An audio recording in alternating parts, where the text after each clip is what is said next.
Frank, he was the eternal optimist. He was always saying it could have been worse. You know what? His friends were ticked off no matter what happened. It could have been worse. They thought they'd trick him. So one day at the golf course, because they were so irritated, they said, "Hey, Frank, get over here. Did you hear about Tom?" "What about Tom?" "He came home last night and there was a man in bed with his wife, so he shot them both and then he turned the gun on himself." "What a tragedy." "It could have been worse," Frank said. "Yeah, right. How could it have been worse? Could have been the night before, then I'd be dead." Hey, here's a family in Canada, out of British Columbia. They're seeking to keep a killer in jail. They had their family taken away from them almost 32 or 33 years ago, in 1982 to be precise. And the man that did it, his name was David Shearing, and he murdered 6 family members. And you know, these poor people, they go through this all of the time. They get to relive it because they're going in front of boards always saying, "Please keep them in jail." Where's capital punishment? The government didn't do their job well. This guy should have been put down so long ago. I mean, if it happened 32 years ago, he should have been put down 31 and a half years ago. It's pretty straightforward. More than 80% of all Canadians are in favor of the right to have capital punishment, the right to put somebody down. And you got this nut job. And in terms of the law in Canada, it should have been released long ago. It's such a mixed up thing because life imprisonment in Canada means 25 years. Like in Norway, where that man did all that terrible stuff a few years ago, it's 20 years. So, you know, in theory, he's going to be able walking around. Likewise with this guy. Why isn't he? Are they breaking their own laws? Why have laws when you don't obey them yourself? Put the guy down. Capital punishment. More than 80% of all Canadians are in favor of it. Wake up, come out of the ether. I'm talking to the government now. Heather Malik, she's a columnist. She writes for the Toronto Star. And recently she wrote this story. She's an influential writer. I mean, this is spooky. It's not the Toronto Star, it's the Red Star. It's what it should be called. Anyway, I digress. Back to this. This is what she said. "I voted for Liberal Premier Catherine Wynne on Election Day." Okay then. "I usually vote NDP, that's a socialist party in Canada. I stopped voting for them federally when they allowed a free vote among their members on maintaining the National Long Gun Registry. I stopped voting NDP provincially when the NDP refused to back a Liberal budget that would have created a pension plan forever so everybody gets money always and doesn't have to do any work." You know, and then she goes on to say that Wynne's budget was left-wing in that it had goals that can only be accomplished by government.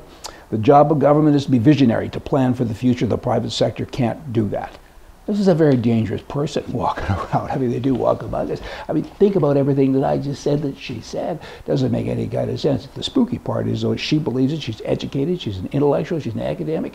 And they're just out of their minds. They're totally out of their trees. I mean, who do they think they are that other people are going to look after them all of their lives? She's in the wrong country. Go to China. Move to Russia or something. Good grief. I mean, she says the government can do it better than us. Oh, by the way, they had a free vote? How dare you have a free vote? The people were actually going to vote, the people being the politicians, were actually allowed to vote for the people who voted for them.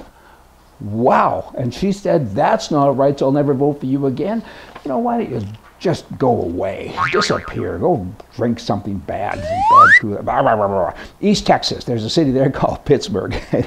There's a restaurant there that says, "We're banning same-sex couples from ever returning. And we have a policy now, we only serve men who act like men and women who act like women." And the name of the restaurant is Big Earls Bait House and Country Store. Kind of a cool name. It's a 3-year-old company policy. It's painted right on a sign on the door. That columnist I was talking about wouldn't like this because she's also noted that, hey, it's great to be gay. Everybody should be gay. Well, how would you ever have more people then? Back to this story. This establishment reserves the right to refuse service to anyone, prohibit baggy pants, and requires men act like men and women act like women. Pretty straightforward, don't you think? I had a story just the other day about a guy in India who some people said he's dead. That would be the family because he ain't breathing. Other people said he's meditating, like put his money on ice and we'll get it some other day. And so many people have written, it was caused kind of a hit everybody's funny bone. And the most popular thing that people have responded with is, he looks dead, he feels dead, he does nothing, he accomplishes nothing, he must be a liberal. Pretty cool. In 2012, that would be it. The average Swede worked 1,621 hours. In the Netherlands, the average person there worked 1,381. In England, it was 1,645 hours. The United States had 1,790. And Chile had 2,029. Mexico was the top of the list with 2,226 hours. That's a person that's out working. And I used to think it was just like a 2,000 average all the way along, but not so much. France, they don't even work there. They're like hardly any numbers at all. Less is more, maybe kind of sort of. Just share it with you. So, hey, if these people don't work many hours, Who pays their way? It's somebody on the right. Right? Making all the money to look after the people on the left.